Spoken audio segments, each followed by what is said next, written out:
Vocês aí vai aparecer gravando. Começou. Então, vamos lá iniciar a nossa primeira aula de Geotecnia 1.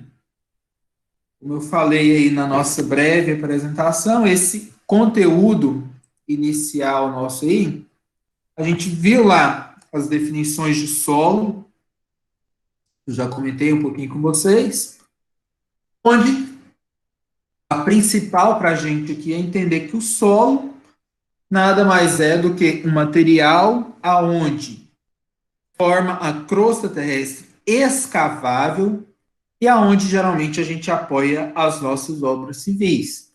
Ou seja, a geotecnia, ela estuda o solo e o solo é o que vai dar apoio para as nossas obras civis.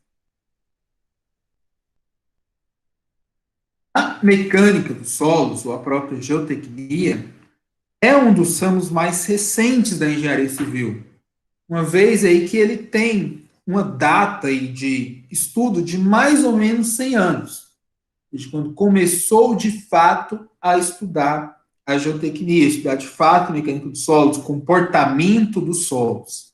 Então, isso aí se deu mais ou menos ali na década de 1920.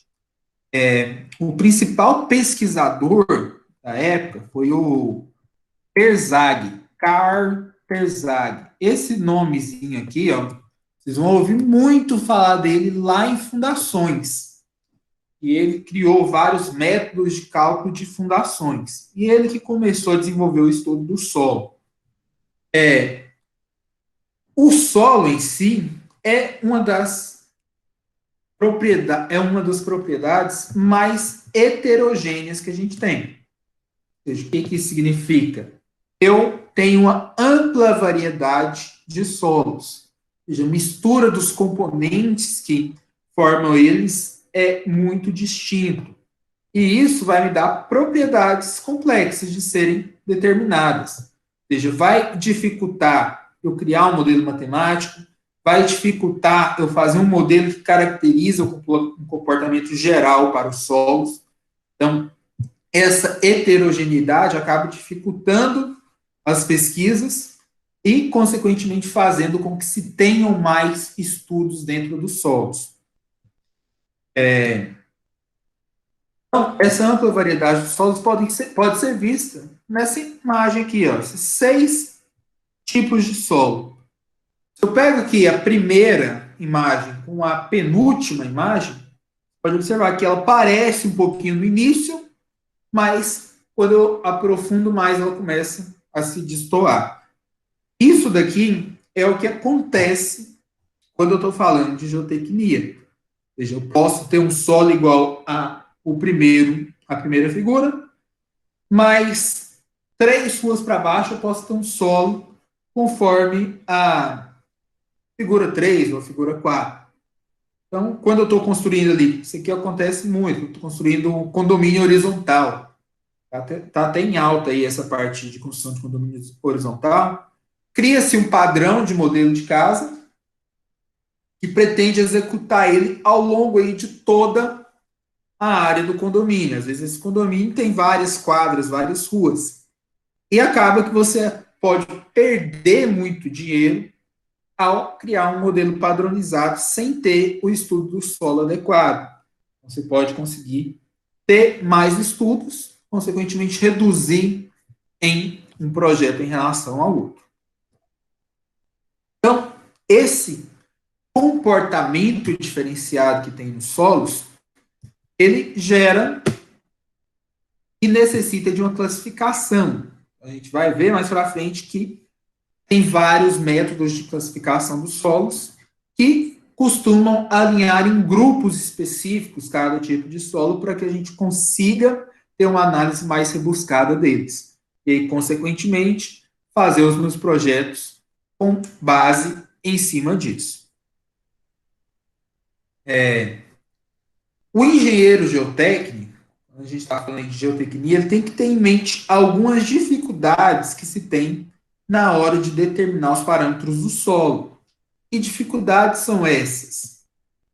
O solo ele não vai possuir uma tensão de deformação linear, igual a gente encontra no aço, por exemplo. Cada solo ele vai ter uma ruptura, uma resistência diferente de outros solos. Se eu pego um solo que tem mais areia, ele tem um comportamento com a resistência maior. Se eu pego um solo que tem mais argila, ele tem um comportamento que pode ter uma resistência menor. Se eu pego uma areia aqui de Goiânia, se eu pego uma areia aí de Trindade, pego uma areia de outra cidade, ele vai me dar comportamentos diferentes, mesmo sendo ali o mesmo material, teoricamente. Então, isso é uma das noções que a gente tem que ter como geotécnicos. O solo ele vai depender da solicitação e do tempo de aplicação no meio ambiente. Daqui já está ligado ali um pouquinho na classificação das rochas que a gente vai falar daqui a pouco. Mas quanto mais tempo aquele solo passa no meio ambiente, mais degradado ele vai ser. Consequentemente, ele pode ter uma camada de matéria orgânica maior, pode mudar as características que esse solo vai ter. Então, o tempo de solicitação, o tempo de localização que aquele solo se encontra, vai dar um horizonte mais profundo, consequentemente, dar características diferentes para ele. Cada região é diferente, cada local de estudo é diferente em relação ao solo que eu tenho.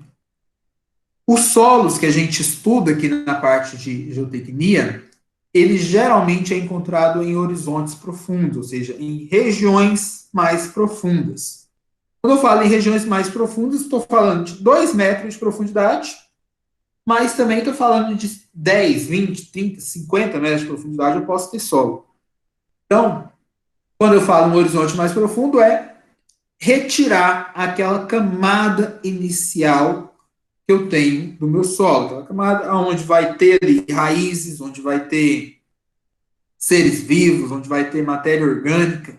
Então, esse material, esse solo orgânico, ele não é muito estudado, não tem uma viabilidade técnica boa para nós, engenheiros civis que utilizam o solo como apoio.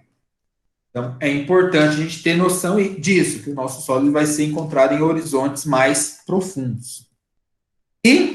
E muitos solos são sensíveis a perturbações. O que isso significa? Que o solo, quando eu pego ele no horizonte mais profundo, qualquer coisinha que eu faça com ele pode mudar a característica dele. E isso vai impactar em problemas na representatividade dele na hora de criar um modelo para fazer um cálculo de alguma coisa. Então eu tenho que tomar muito cuidado em relação a isso. E por fim, eu devo ter noção que todos esses problemas podem ser encontrados no mesmo tipo, na mesma amostra de solo. Então, inicialmente, o engenheiro geotécnico tem que ter noção disso aí, da dificuldade que é a geotecnia, desde o momento da coleta até no momento da interpretação dos resultados, e o quão importante é de ser feito isso. Então, o que a gente vai ver aqui? Um sumário breve para vocês.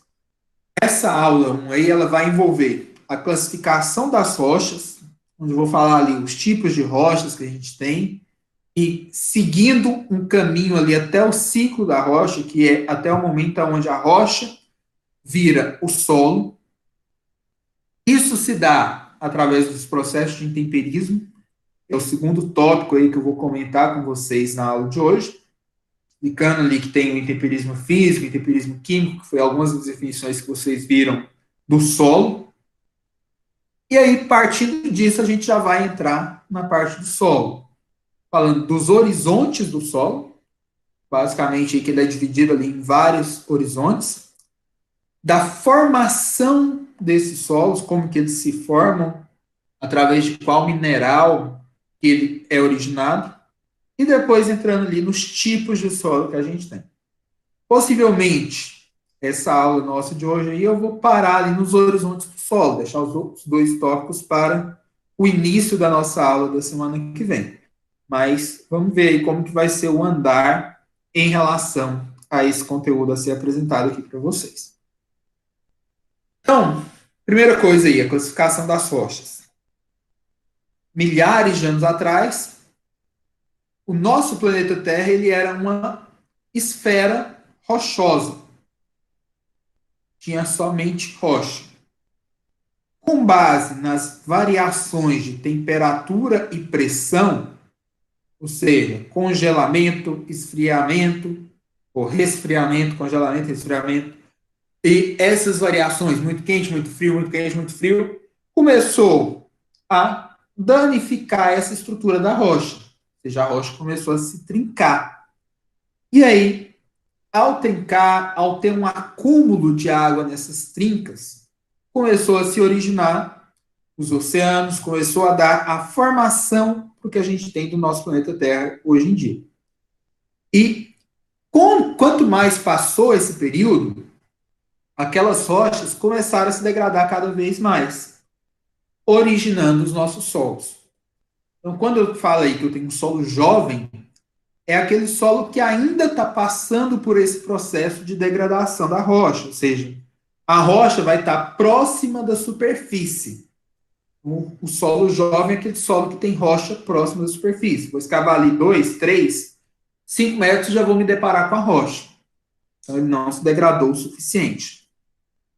Quando eu tenho ali um solo maduro, aí já é um solo que eu tenho muito bem formado os horizontes do solo, que eu vou falar para vocês posteriormente, mas que eu tenho ali bem dividida as camadas do solo, ou seja, eu vou ter a rocha em um perfil mais acentuado, lá em 15, 20 metros de profundidade, depois um solo que é originário daquela rocha, um outro solo que foi transportado para aquele local e uma camada boa de matéria orgânica, rica em humus, rica em vegetais, rica em seres vivos ali, que vai degradando aquela superfície. Então, um solo maduro é aquele solo que tem a rocha mais aprofundada e que passou por esse processo aí ao longo de vários anos.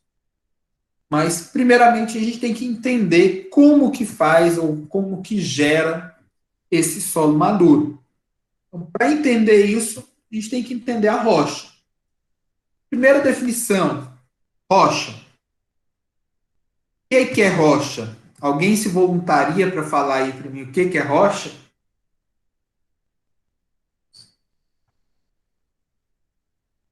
Uma pedra bem grande, Pedra. sei lá. É mais ou menos a definição de solo, né? Você não estava aqui, cara, na hora que eu falei de solo, mas solo é terra, né? Solo é chão. Então, rocha é pedra. Beleza. Não está errado. É uma definição que não está errada. Mas sendo mais específico, tudo aqui acaba sendo mais específico. Quando a gente define rocha, ela é um corpo sólido natural. Ou seja, a pedra ela é um corpo sólido natural, que é resultante do processo geológico determinado, formado por agregados de um ou mais minerais. Então, o que a gente tem que entender inicialmente aqui é que a rocha ela é a formação de minerais arranjados devido às condições de temperatura e pressão que eu comentei anteriormente. Ou seja, a junção desses minerais. Que minerais são esses? O quartzo é um tipo de mineral, a gipsita, caulinita e vários outros minerais aí que são realmente que dão origem à rocha ou que são materiais rochosos. E a rocha, ela se divide em três tipos. A gente tem as rochas ígneas ou magmáticas, as rochas sedimentares e as rochas metamórficas. Eu já vou entrar aí com alguns termos que são novos para vocês, que pode dificultar inicialmente alguma coisa, mas que não precisa se assustar. A gente fala ali rocha ígnea ou magmática, o próprio nome, magmática, vem do magma. Ou seja, magma é aquele líquido que fica dentro do vulcão. Então, as rochas magmáticas são as rochas formadas pela solidificação do material rochoso fundido. Ou seja, aquele magma que fica dentro do vulcão que vai se solidificar, ele vai me dar as rochas magmáticas. Já as rochas sedimentares, já vem aí de sedimentos. Sedimentos são partículas.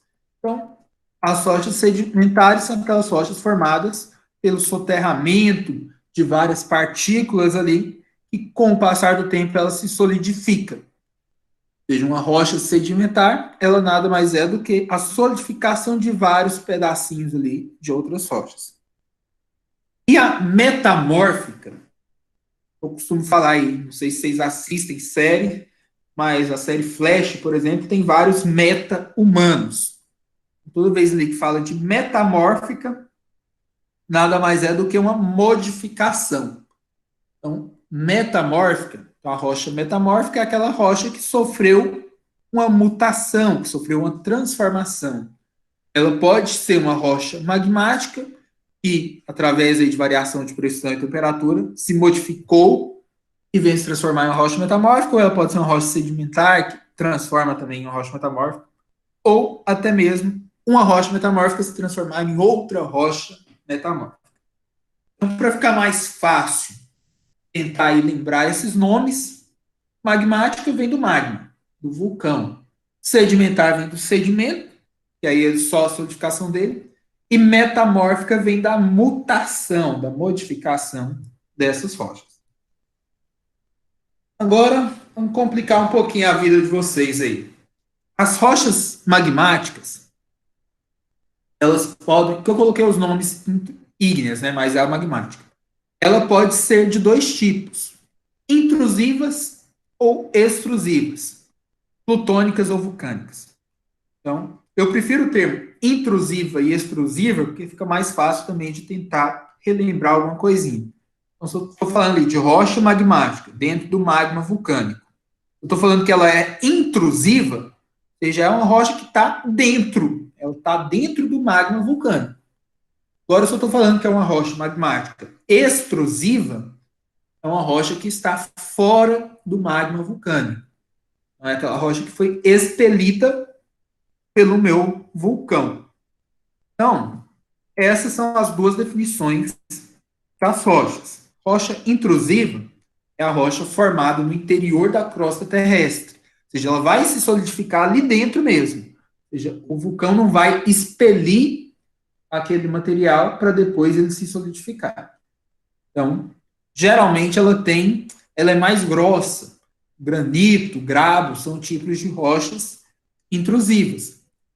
Já as extrusivas, que são as que saem do magma vulcânico, ela é expelida, ou seja, o vulcão expele aquele líquido e ele se solidifica na estrutura da crosta terrestre, ou seja, fora do magma, fora do vulcão. E aí, consequentemente, ele vai ser mais fino, ou seja, como ele saiu, foi expelido e depois ele se solidificou, ele vai ser um material mais fino. Exemplo, basalto, riolito, são exemplos aí de rochas que envolvem esse tipo de material. Aí aqui entra o primeiro momento que eu sinto falta da sala de aula. Geralmente eu levo esses tipos de rocha para a sala de aula para vocês pegarem, terem noção e sentirem aí na hora que a gente está falando. Então, aqui já é um primeiro momento aí da falta dele. Mas, imagens aí. O granito, se vocês verem aí, se alguém tiver pedra de granito em casa, na cozinha, se vocês observarem, vocês vão ver que tem a formação aí de vários. Vocês vão ver vários pontinhos, ou seja, vários tipos de minerais diferentes, que vai dar essa característica de um material mais grosso. Embora a gente lixa ele, deixa ele liso, quando a gente olha, a gente vê que tem um material que era um pouquinho maior, outro que era um pouquinho menor, ou seja, são cristais grandes que vão se solidificar ali dentro. E nessa imagem aqui, vocês podem ver lá, a de intrusão é aquela rocha que está ali dentro do magma, ou seja, vai se solidificar lá dentro do meu vulcão. Já quando ele é expelido, ou seja, o vulcão entrou em erupção e jogou a lava para fora. Essa lava que está aqui fora, ela já vai ter uma granulometria mais fina. E se eu pegar uma rocha de material, de uma rocha extrusiva, ela vai ter essa granulometria bem mais fina. Já seria um basalto, que é um tipo de rocha mais fina. E aí você consegue ver ali os grãos, beleza, mas são grãos aí bem mais finos do que de uma pedra de granito, por exemplo. Tem várias outras imagens aí, seja o vulcão quando ele expele, seja dentro do magma vulcânico ali, um corte, a gente tem imagens aí que envolvem isso. O outro tipo de rocha aí, comentei, então tem as rochas magmáticas, intrusivas ou extrusivas, seja dentro ou fora do vulcão, tem as rochas sedimentares. As sedimentares também têm essa mesma divisão, divide em duas.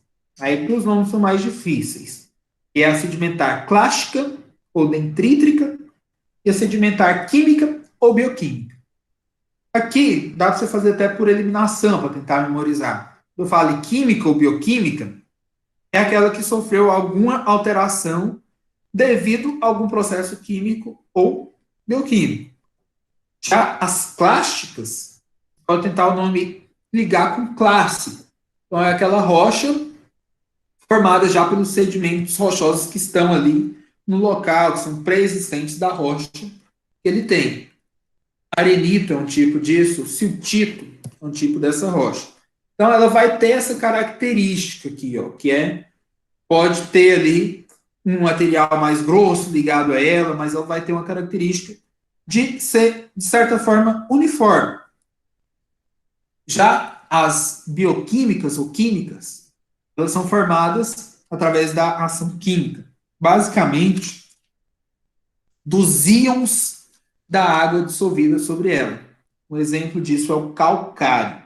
E aí eu consigo ver ali as várias ramificações. Se vocês observarem essa imagem aqui, conseguem ver vários veios aqui, ó, das rochas, que é a rocha sedimentar química ou bioquímica. Ou seja, você consegue ver várias camadas disso. Uma imagem que eu gosto muito, mostrar ela é do conglomerado esqueci o nome da cidade. Conglomerado de Caltrim, no Arizona. Essa imagem aqui, igual, vocês estão vendo aqui esse cara andando aqui, ó. Esse terreno aqui, embora essa imagem pareça ser um terreno curvo, ele é um terreno totalmente plano. Então, essa região aqui é aquele efeito ilusão de ótica. Esse terreno aqui é um terreno totalmente plano que ele está andando. Embora pareça ser uma curva, ele está andando no meio dele, é um terreno totalmente plano. Essa outra imagem aqui dá para a gente ter uma noção, porque ela tirou em outra perspectiva. Mas aqui são rochas sedimentares químicas. A gente consegue ver a junção ali de vários sedimentos de rocha que formaram essa divisão. Então, nada mais é que as rochas sedimentares, um cascalho se transforma num conglomerado, ou vice-versa, a gente vai ver isso no ciclo das rochas, uma areia, um arenito, uma lama siltosa, um silt, um siltito, uma argila, um argilito. Ou seja, são tipos de rochas sedimentares que vão se solidificar devido a essa pressão aplicada sobre elas com o passar do tempo. E a última, as rochas metamórficas. Não coloquei o nome ali, mas são aquelas rochas provenientes das mutações, transformações, seja de ígneas, seja de sedimentares, ou seja das próprias metamórficas, através de variações de temperaturas sofridas por elas. Exemplos: mármore, gnase, ardósia, filito, xisto. Tudo isso aí são rochas que sofreram mutações. O mármore, por exemplo. O mármore, ele é uma mutação sofrida do granito. Vou colocar aqui do granito, não, do calcário, desculpa. Vou colocar aqui para vocês rochas rochas metamórficas. O granito, quando ele sofre mutação, ele se transforma numa gnase, que é uma rocha metamórfica. O arenito, que é uma rocha sedimentar, quando ele sofre mutação, ele se transforma num quartzito. O calcário, quando sofre mutação, se transforma no mármore. Então, essas mutações vão mudar a característica do material rochoso, consequentemente vai mudar a classificação da rocha a qual ele pertence. Xisto, filito, pedra sabão são outros tipos aí também de rochas metamórficas. E aqui, fechando a parte de classificação das rochas, nós temos aí o ciclo das rochas. O que é o ciclo das rochas e por que ele é tão importante para a gente da geotecnia? Tudo pode começar aqui, ó. Você pode pensar aqui no magma vulcânico, no processo inicial dele aí. Esse magma, ele vai se solidificar. Em um determinado tempo, ele vai se solidificar. Dentro ou fora. Ou ele vai expelir, formar as rochas magmáticas extrusivas, ou ele vai se solidificar lá dentro, formando as rochas magmáticas intrusivas. Então, o primeiro ponto aí é formar as rochas magmáticas. Através de variação, vou ir para cá, para essa setinha azul. Através de variação de temperatura e pressão, essa rocha magmática ela pode se transformar numa rocha metamórfica. Eu comentei para vocês, ou seja, o calcário pode se transformar num mármore, através dessa transformação de temperatura e pressão. Mas, ao mesmo tempo, ele também pode se quebrar e se degradando, através de erosão, de sedimentação, de transporte de sedimentação, ele pode se quebrar e se transformar nos sedimentos. O que acontece com esse sedimento? Ele pode se cimentar, passando aí pelo processo de diágese, que a gente chama, ele pode se cimentar ou compactar. E aí, se eu pego o sedimento e compacto ele, se eu pego um arenito e compacto esse arenito, com o passar do tempo ele vai se transformar numa rocha sedimentar. E aqui há um ciclo de vai e vem. Ou seja, a rocha sedimentar ela volta a se transformar em sedimento e a rocha e esse sedimento pode se transformar novamente em uma rocha sedimentar. Então aqui é um ciclo de vai e vem. Mas ao mesmo tempo essa rocha sedimentar também com variação de pressão e temperatura pode se transformar numa rocha metamórfica. No caso ali do arenito se transformar numa gnase. E por fim aí essa rocha metamórfica também pode vir a se transformar em sedimentos, através de erosão, de modificação, de sedimentação, vem a se transformar em sedimentos. E se ocorrer a fusão dela, ela volta para o magma. Então, o ciclo das rochas, ele tem esse movimento aí, onde sai do magma e pode voltar para o magma, mas o nosso maior ponto de interesse é essas três setas aqui, ó, essa seta azul e essa seta laranjada com vermelho aqui. Ou seja, uma rocha metamórfica, uma rocha magmática e uma rocha sedimentar, as três podem se transformar em sedimentos. E o que vem a ser o sedimento? O sedimento é o que me dá origem ao solo. Ou seja, quanto mais degradado esse sedimento, mais fino vai ser essa rocha, mais difícil dela se cimentar novamente, consequentemente, mais provável dela se transformar no solo. E aí a gente vem naquela imagem inicial que eu mostrei para vocês, ou seja, a rocha passa por esses processos e começa a se transformar em sedimento e vai se degradando. Estão acordados, gente? Estão aí comigo ou dormiram? Aqui. É uma aula maçante, né? Igual eu falei para vocês, é uma aula mais cansativa que é muita teoria. Mas acho que dentro da Geotecnia 1 aí, essa e a aula 4, que é a aula que eu comentei com vocês lá de índices físicos, são as aulas mais chatas. Sim, em termos de conteúdo. Mas no restante as outras vão ser mais tranquilas aí. Não vai ficar só em slide, vai ter parte prática, vai ter quadro, vai ter joguinho, vai ter várias coisas aí para vocês fazerem. Ninguém tem interesse de ir para a área de rocha, né? Trabalhar aí com rocha. A área de rocha é uma área também que tem várias áreas de atuação. E é outra área também que tem bastante demanda de profissionais qualificados. Vocês terem a noção, a área de rocha, ela se divide em três categorias. Em superfície, em profundidade ou em especial. E aí a gente fala em profundidade, seria abaixo de 100 metros de profundidade. Ou seja, que aí seria ali trabalhar na parte de caverna hidrelétrica, de minas subterrâneas, de túneis, de aproveitamento de energia geotérmica, que não é uma parte muito indicada. Eu não indico muito porque é uma área que tem muito risco à saúde e à própria conivência aí. Agora, as atividades de superfície está muito ligada aos apoios das nossas obras. A área de fundação, se for uma fundação aí de uma edificação grande, igual em Goiânia a gente tem o Orion, que é um dos maiores prédios aí do país, um prédio de mais de 50 pavimentos, ele tem que ser apoiado na rocha. Não tem outra solução de apoiar ele no solo, porque vai gerar recalque. Barragens. Barragens, geralmente, ela tende a ser apoiada na rocha, principalmente as hidroelétricas. São barragens aí que têm uma capacidade de suporte muito grande. Minas a céu aberto, que seja para a área de escavação, que é uma das áreas que mais demanda engenheiros com essa especificação na área de rochas. E tem muitas minas a céu aberto. Dentro aqui do estado de Goiás tem várias empresas. Dentro do país tem várias empresas, principalmente em Minas Gerais, tem muitas empresas com minas a céu aberto, que é para extração de minério.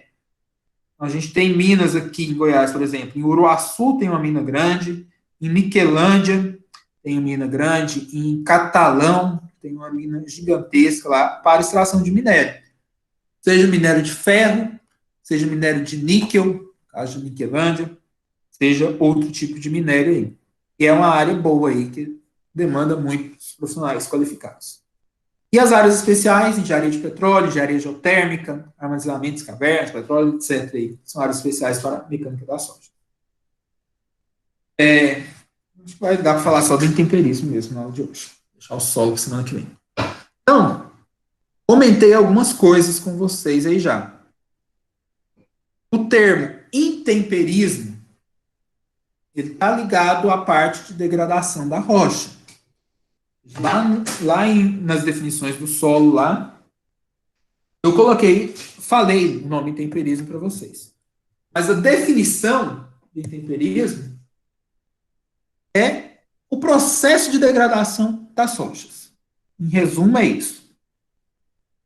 Ele vai degradar a rocha de forma que ela fique um material descontínuo e friável.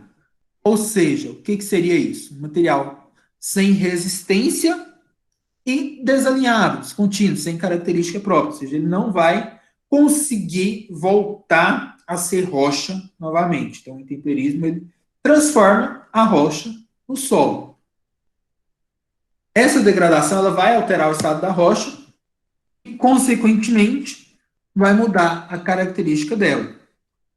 Exemplos disso é a variação de temperatura, cristalização de sais, congelamento das águas, os agentes físicos e biológicos atuando sobre elas. Que aí seria aquela imagenzinha inicial lá. Tem a rocha, a chuva começa a bater em cima dessa rocha, começa a criar ali trincas. Essa trinca vai gerar um acúmulo de água. Esse acúmulo de água pode se congelar. Quando a água congela, a gente sabe que ela expande. Então, ao expandir, ela começa a trincar a rocha. E aí vai trincando esse material. Com o passar dos anos, ela vai ficando cada vez menor e se degradando cada vez mais. O intemperismo ele divide em dois, o físico e o químico. Está lá na própria definição da ABNT. Físico, ele causa a degradação da rocha por agentes da natureza. Ou seja, a chuva, o vento, ou seja, a incidência do vento ali, essa primeira imagem aqui seria um congelamento, descongelamento trincando a rocha. Essa segunda imagem aqui seria a ação do vento com chuva. E aí a chuva ela bate ela bate aqui na rocha, vai incidindo nela aqui, vai trincando ou quebrando esse material rochoso. Daqui a alguns anos, isso aqui vai cair também. E aí vai se transformar em solo, possivelmente. Então, O intemperismo físico ele atua dessa forma, ou seja, de maneira natural. O químico ele já vai causar a degradação através de seres vivos ou de soluções que vão atacar aquela rocha. Seja ali fungo, seja micro-organismo, seja alguma solução aquosa que vai começar a modificar a estrutura daquele meu material rochoso e, consequentemente, vai começar a degradá-lo.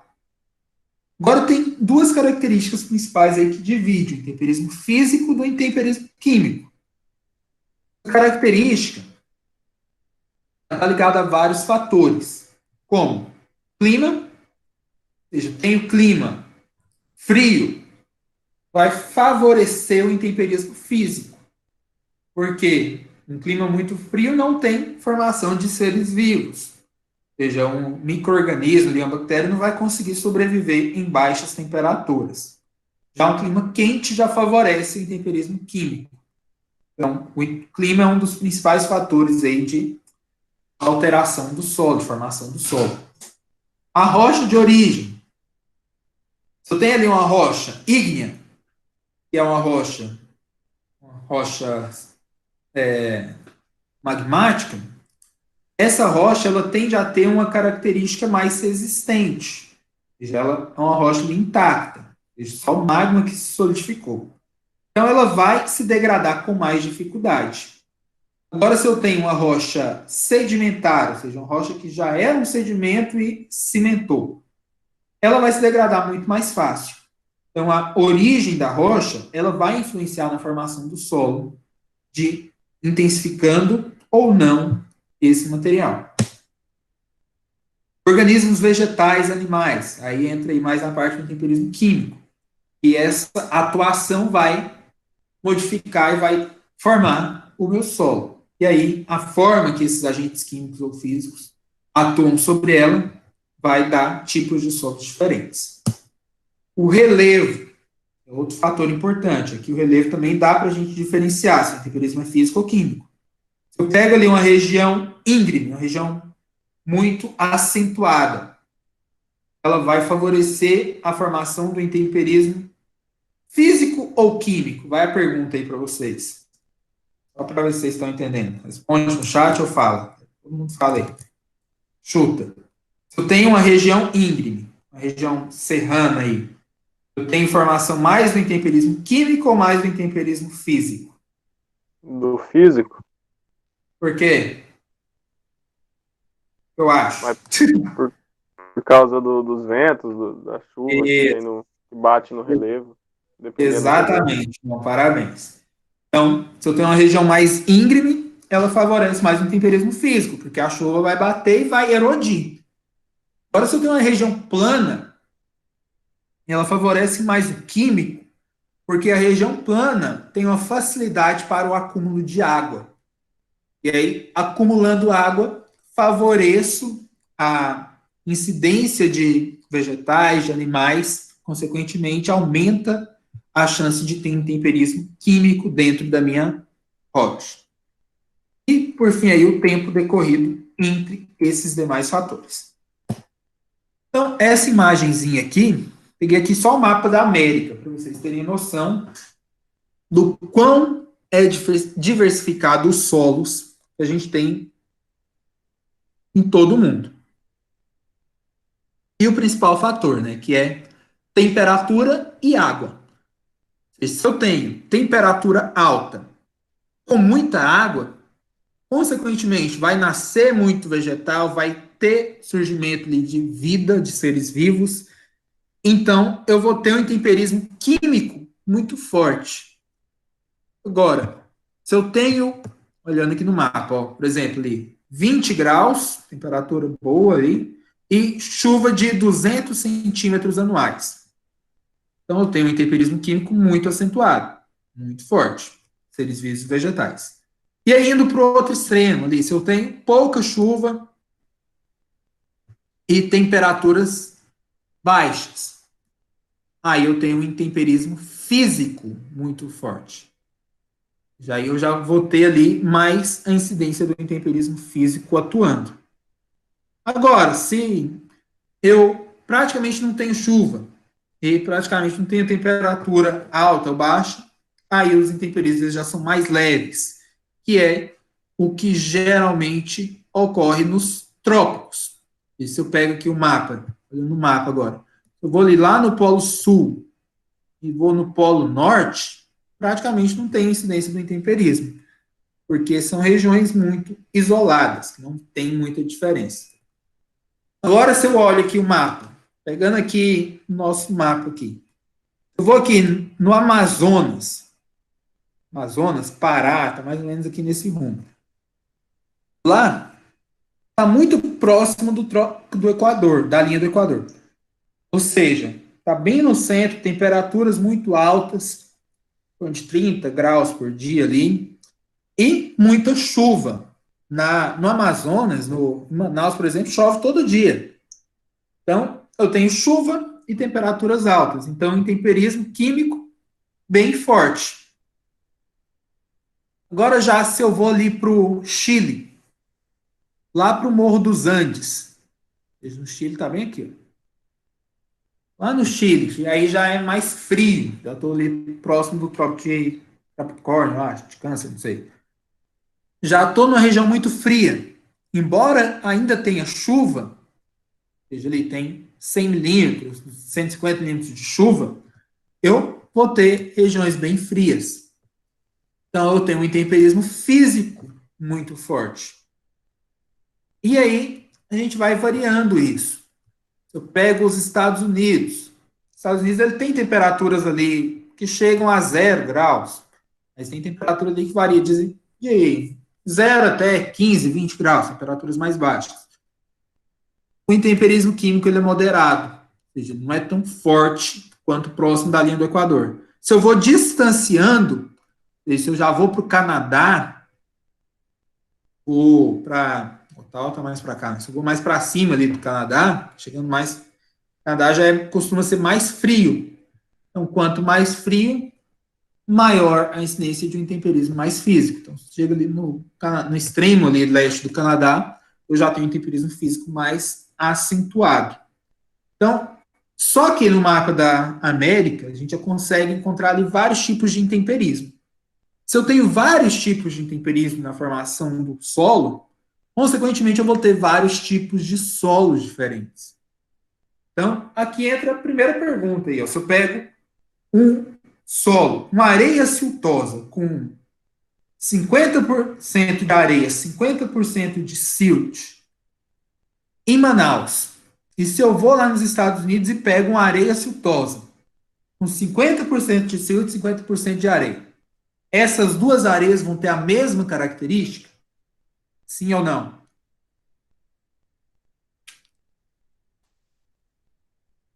Chat ou áudio? Sim ou não?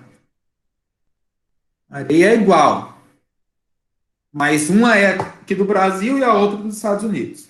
50-50. Só o Felipe que está aí. Pode só pôr um sim ou não no chat, gente. Vai. Vocês para escrever um pouquinho, para vocês acordar. Quase acabando. Felipe acha que não. E o restante? Beatriz, não, não, não. Certo, não é. Exatamente. Certinho, tá certinho todos aí, parabéns. Então, se eu tenho o mesmo material e se eu pego ele em locais diferentes, ele vai ter características diferentes. Isso daqui, é importante falar isso aqui agora, porque quando a gente for estudar lá as classificações do solo, tem dois métodos principais de classificação. É o SUCS e o TRB. Um foi criado nos Estados Unidos e o outro foi criado na Europa. Os dois são bem semelhantes. Porém, quando a gente aplica esses dois métodos de classificação para os solos brasileiros, em alguns casos costuma dar erro. Por que dá erro? Ou seja, é um método mundial. Por que ele costuma dar erro quando eu aplico ele no Brasil? Porque o Brasil ele tem um intemperismo mais químico. Ou seja, o solo nosso ele tem uma característica diferente do solo dos Estados Unidos, do solo da Europa. E a gente costuma dividir em relação a... Tem dois nomes. A gente fala assim, o solo tropical, que é o solo do Brasil, que é o solo da África, que é o solo da Austrália, e o solo temperado, que é o solo do clima temperado, que é o solo dos Estados Unidos, da Europa e da Ásia.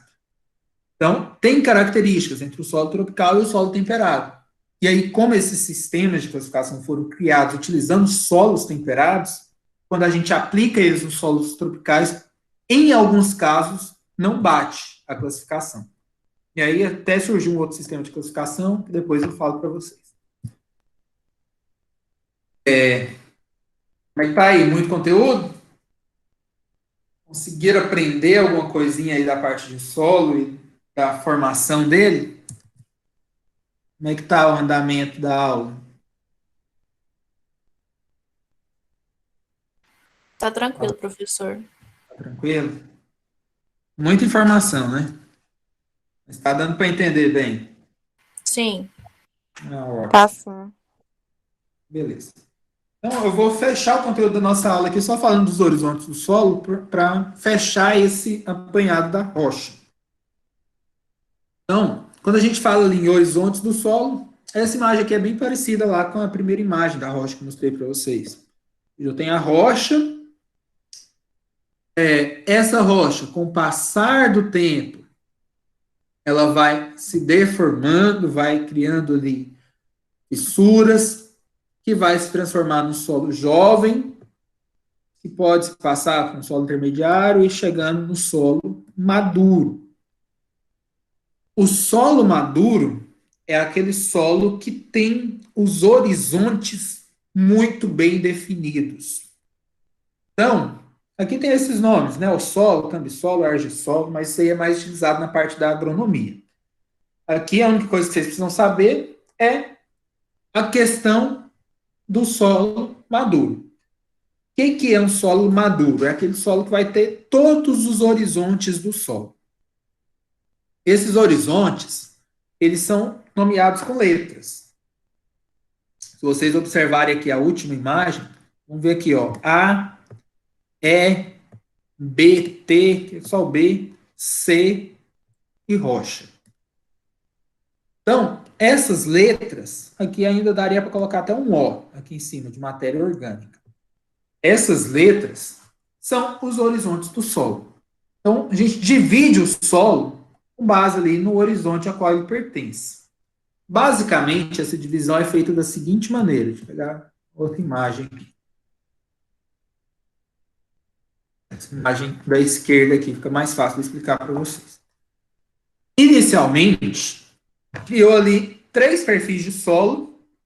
Seria o horizonte A, o horizonte B, o horizonte C e a rocha. Então, tinha ali 3 horizontes e a rocha. Só que, com o passar do tempo, depois eu vou explicar cada um desses horizontes para vocês, houve a necessidade de colocar um horizonte entre o A e o B. Seria ali um horizonte de transição entre esses dois materiais. Vamos entender que transição é essa. Por que não D? Né? Ficou A, B, C, aí colocou um E ali dentro. Porque muitas nomenclaturas colocavam o horizonte R como o horizonte D. Ou seja, que era o horizonte final aí da rocha. Então, tem livros aí que vocês vão encontrar, quando vê a divisão do horizonte, o R, que é o da rocha, sendo como D. Aí vem A, B, C, D, e o E entre o A e o B. Agora, o que é esses horizontes? Vamos lá. Horizonte O, vocês olharem aí a imagem, é a matéria orgânica. O horizonte O é o meu horizonte da matéria orgânica. O horizonte A é o horizonte do solo que não pertence àquele local. Já é o solo que foi levado até aquele local. Seja por vento, seja por chuva, seja por qualquer agente de movimentação. Então, o horizonte A é aquele solo que não tem nada a ver com a característica do solo daquela rocha. Solo transportado. O B já é o solo da própria rocha. seja, aquele solo residual, aquele solo que se encontra no local de decomposição da rocha. Então, nitidamente, já tem duas diferenças, ou seja, o solo que é da rocha e o solo que veio para aquele local. E aí, como esses solos se misturavam, houve a necessidade de colocar um horizonte entre os dois, ou seja, que seria essa camada de transição que é o horizonte E. Ou seja, o que veio, horizonte A. O que está ali, horizonte B. O que misturou dos dois, o horizonte E. É a mistura entre o A e o B. E aí se pergunta, e o C? O C é o quê? Geralmente, o horizonte C a gente chama de rocha desintegrada. Ou seja, ela não é solo, mas também não é rocha. Então, é aquela rocha que está ainda no processo de decomposição, que está degradando ainda, que ainda não se degradou totalmente. Então, aqui atrás, está explicando cada um, e nesse outro slide também. Aqui está tudo explicado. Lá. O O é o orgânico, o B, o A, o transportado, o E é o de transição residual, o B, o residual, ou seja, o solo de residência, o C, o horizonte da rocha desintegrada, e o D, o R, é a rocha sã, aquela rocha que não sofreu modificação na estrutura. Tranquilos? Aí entra aí, né? Se estiver tranquilo para todo mundo, eu vou fazer uma pergunta. O que é um solo residual? Tá tranquilo, eu falei vários termos. O que é um solo residual? Alguém me fala?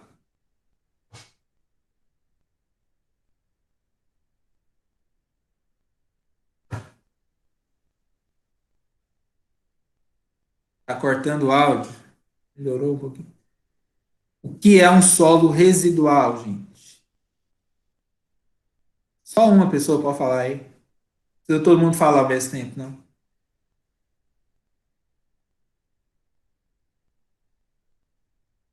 Pode chutar, gente. Pode falar, não sei, não quero. Não sei não, viu? O que é um solo transportado? Acho que foi muita informação, professor. Sabia, tinha certeza. Um solo transportado é o solo que foi levado até aquele local. Ou seja, ele não pertence, foi levado por um agente de transporte, exatamente. O solo residual é o solo. Eu costumo falar residual como residência. Residência não é um local fixo, então o solo residual é o local de residência dele, ou seja, aquele solo que veio da rocha a qual ele está embutido. Essas definições, ela está mais para frente ali nos horizontes do solo. Vou comentar isso na próxima aula com vocês. Então, fechando aí, solo transportado, solo que foi levado até o local a qual ele pertence. O solo residual, o solo que já é pertencente àquele local. Mas isso a gente vai ver também na nossa próxima aula. Então, encerrando aqui nosso conteúdo de matéria, não vou até 10h20, porque senão você já está com muita informação, né? Então, pensa se eu passar mais informação ainda. Vou pular aqui para o último slide. Nem sei em que slide que a gente está, mas vou pular aqui para o último. E falar isso aqui. Ó. Na nossa próxima aula, semana que vem, quarta-feira que vem, eu vou fazer um quiz com vocês. Quiz ali, acho que tem 15 perguntas. Dá para fazer ele online, dá para fazer pelo celular, dá para fazer ele aí na nossa aula. O conteúdo desse quiz vai ser o conteúdo desse slide. Tudo que eu falei até agora, o que eu comentei aqui na aula de hoje?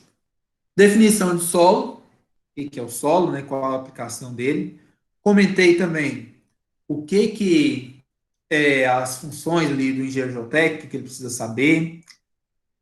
A aplicação da geotecnia, isso aí foi comentado também na nossa aula. Os tipos de rocha, são os 3 tipos, aí fazendo um resumão para vocês. 3 tipos de rocha, que é a metamórfica, a sedimentar e a magmática, qual a aplicação delas, né? Depois da rocha, dos tipos de rocha, a gente viu o ciclo das rochas e passou para o processo de intemperismo. Então, sabe ali, o que é o processo de intemperismo? É o processo que causa a degradação da rocha. Então, a gente fechou aí falando do intemperismo, viu que o intemperismo pode ser químico e físico, vai depender ali da região onde ele encontra, do que está atuando como agente de degradação da rocha. E fechamos o conteúdo aqui da aula de hoje na parte dos horizontes do solo, ou seja, que a rocha, após ser degradada, ela é dividida ali no horizonte maduro com várias características, que vai ali o O, que é o material orgânico, depois o horizonte A, que é o solo que foi levado até aquele local, o horizonte E, que é o horizonte de transição entre os dois, o horizonte B, que é do solo residual, solo que pertence àquele local, o C, a rocha desintegrada, e o D, ou R, a rocha sã.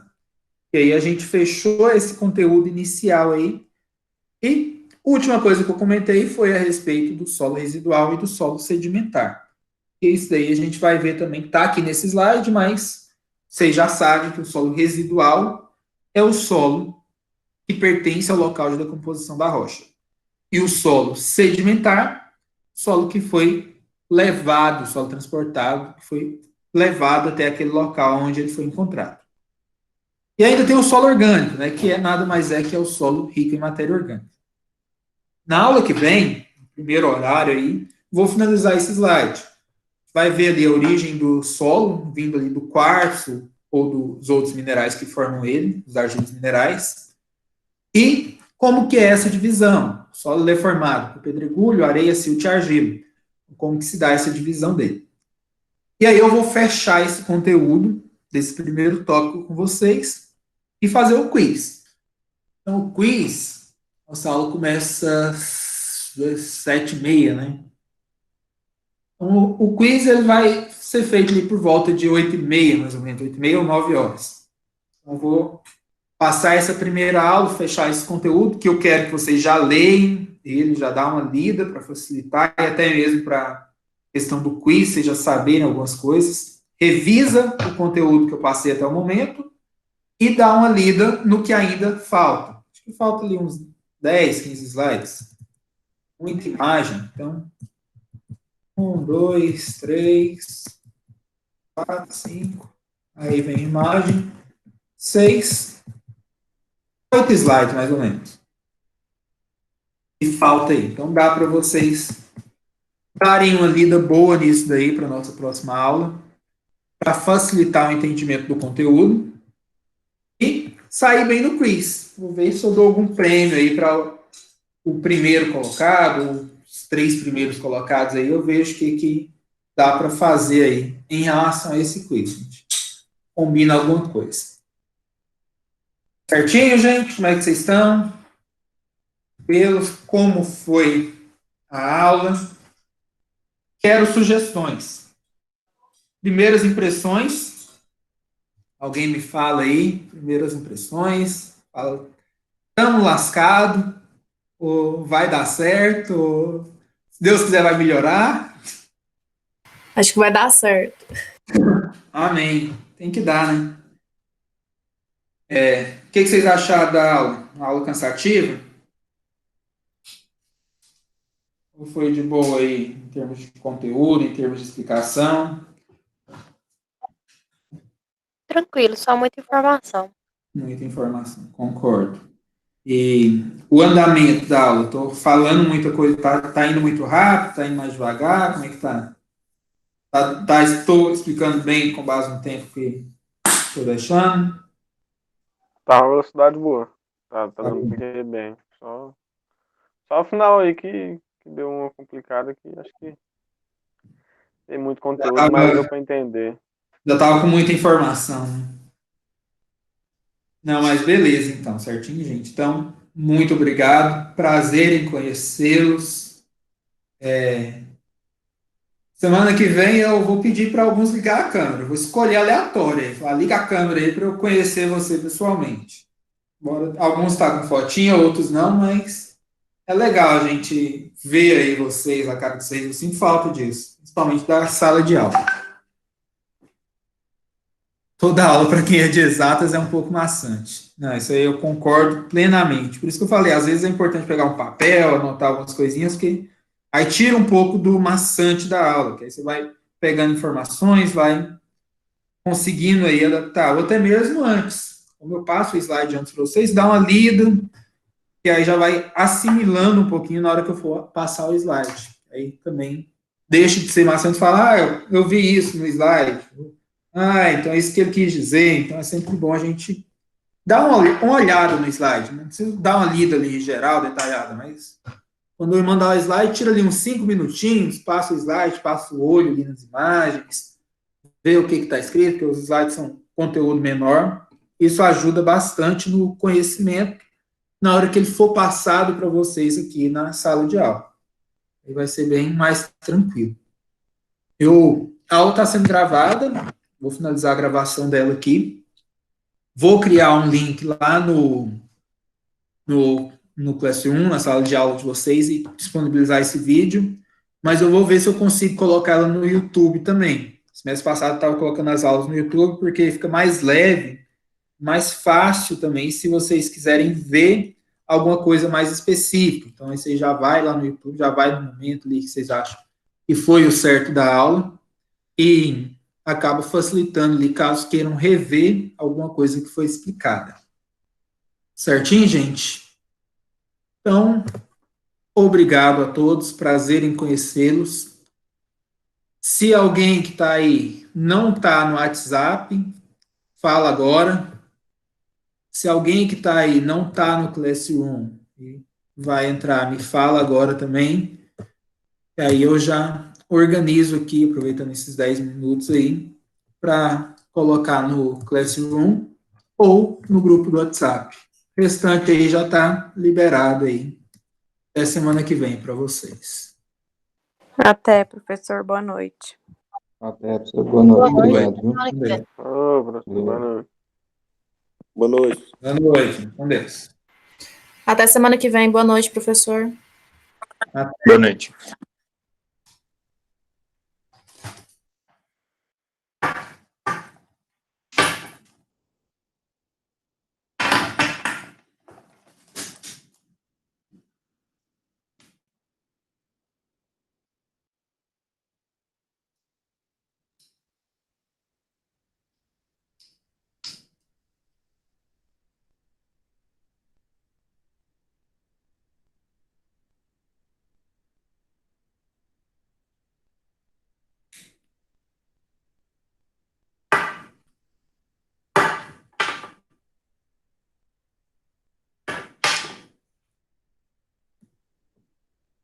Aí a Ana saiu, que bom.